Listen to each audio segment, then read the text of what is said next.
നമസ്കാരം. പൊതുവെ ബിസിനസ് പരമായും വാണിജ്യപരമായൊക്കെയും മത്സരത്തിന്റെ കാലഘട്ടമാണിത്. അതുകൊണ്ട് തന്നെ പൊതുവെ മത്സരങ്ങളില്ലാതെ ഒരു ബിസിനസ്സിനും പുറത്ത് പിടിച്ചു നിൽക്കാൻ സാധിക്കില്ല. അതുപോലെ തന്നെ ടെലിവിഷൻ മേഖലകളിലും ഇതുപോലെ തന്നെ മത്സരങ്ങളുണ്ട്.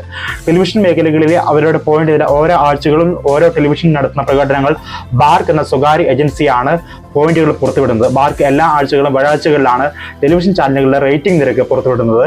ഈ ആഴ്ചകളിലെ ഏറ്റവും പുതിയ വിവരം അനുസരിച്ച് 89 പോയിന്റുമായി ഏഷ്യാനെറ്റ് ന്യൂസ് ആണ് നിലവിൽ ഇപ്പോൾ ഒന്നാം സ്ഥാനത്തുള്ളത്. 68 പോയിന്റുമായി റിപ്പോർട്ടർ ടിവിയും 55 പോയിന്റുമായി ന്യൂസ് 24ഉം അതുപോലെ തന്നെ ന്യൂസ് മലയാളം 37.02 പോയിന്റുമായി ന്യൂസ് മലയാളവും 36.64 പോയിന്റുമായി മനോരമ ന്യൂസും 34 പോയിന്റുമായി മാതൃഭൂമി ന്യൂസും 27 പോയിന്റുമായി ജനം ടിവിയും 19 പോയിന്റുമായി കൈരളിയും 11 പോയിന്റുമായി ന്യൂസ് 18ഉം 9 പോയിന്റുമായി മീഡിയ വണ്ണുമാണ് ഈ ആഴ്ചകളിലെ ബാർക്ക് റേറ്റിംഗിൽ ഉള്ളത്.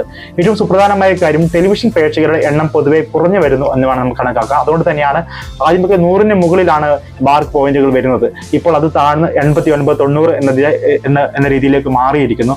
പൊതുവെ ഈ ആളുകൾ ടി വിയിൽ കാണുന്നത് പൊതുവെ കുറഞ്ഞിരിക്കുന്നു. പൊതുവെ ആളുകൾ ഇപ്പോൾ നമുക്ക് അറിയാൻ സാധിക്കും മൊബൈൽ വഴിയും കമ്പ്യൂട്ടർ വഴിയും ഒക്കെയാണ് പൊതുവെ ഓൺലൈനായാണ് ഏറ്റവും കൂടുതൽ ആളുകൾ വാർത്ത ഇപ്പോൾ കാണാറുള്ളത്. അതുകൊണ്ട് തന്നെ ആയിരിക്കും ഒരു പക്ഷേ ടെലിവിഷനെ ആശ്രയിക്കുന്ന പ്രേക്ഷകരുടെ എണ്ണം പൊതുവെ കുറഞ്ഞു വരുന്ന ഒരു പ്രവണതയാണ് കാണാൻ സാധിക്കുന്നത്. ഏറ്റവും സുപ്രധാനകരമായ കാര്യം ഏഷ്യാനെറ്റ് അവരുടെ ആധിപത്യം തുടർന്നുകൊണ്ടേ ഇരിക്കുന്നു എന്നാണ് പറയാം. ഇടയ്ക്കൊക്കെ റിപ്പോർട്ടർ ടിവി ഇടയ്ക്കൊന്ന് കയറി വന്നിട്ടുണ്ടെങ്കിലും പക്ഷെ അതൊന്നും അവരുടെ പടയോട്ടത്തിന് തടസ്സമാകുന്നില്ല. അവർ ഇപ്പോഴും ബഹുദൂരം 89 പോയിന്റുമായി ബഹുദൂരം മുന്നിൽ തന്നെയാണ്. ഏറ്റവും സുപ്രധാനകരമായി എടുത്തു പറയേണ്ട കാര്യം ന്യൂസ് മലയാളം 24 ആണ്.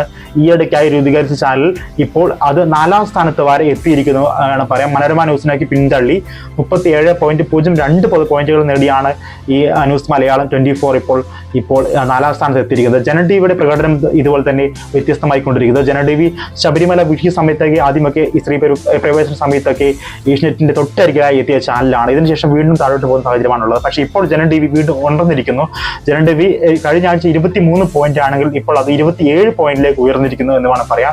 ഒരുപക്ഷെ ശബരിമല പ്രശ്നങ്ങളൊക്കെയും അതുപോലെ തന്നെ വിജയദശമി ആഘോഷങ്ങളൊക്കെ വന്നതുകൊണ്ടായിരിക്കും ജനം ടിവിയുടെ വ്യൂവർഷിപ്പ് വീണ്ടും ഉയർന്നിരിക്കുന്നത്. ഏതായാലും ടെലിവിഷൻ റേറ്റിംഗിൽ പൊതുവെ ആളുകൾ ഇപ്പോൾ ടെലിവിഷൻ കാണുന്നത് കുറഞ്ഞിരിക്കുന്നു എന്ന് വേണം പറയാം. ഏതായാലും മാർക്ക് റേറ്റിംഗ് അടിസ്ഥാനത്തിലാണ് പരസ്യങ്ങളടക്കം ഇവർക്ക് ലഭിക്കുക.